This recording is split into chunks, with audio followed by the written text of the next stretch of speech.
guys, magandang tanghali. Ayan, after jogging or walking, ay nandito naman kami sa Bakas. Ayan, magaligo naman ang mga person.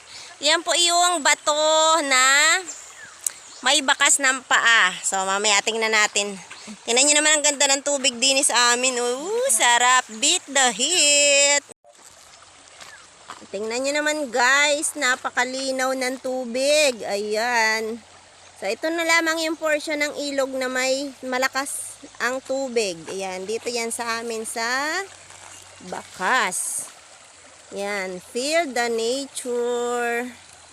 Ganda ng tubig. Napakalinaw guys at ang lamig.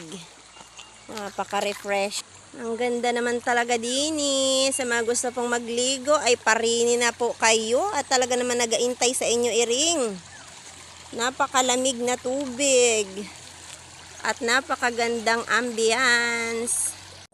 At iri pala nga ni guys yung inasabi ko sa inyo na trending na bato din sa amin. At kung bakit tinawag iring lugar na iri na Bakas ay dahil din guys. Tingnan nyo naman, may malaking bakas ng paa dyan. So hindi namin alam kung ano yan. Ang sabi-sabi dito sa amin ay yan daw ay apak ng higante. So yan, napakalaki niyang paa na yan guys. At talaga namang yan ay landmark na din sa amin. Yung mga bakasyonista ay talaga naman din nga napunta para magligo at talaga namang iring lugar na iri ay hindi nawawala ng tubig.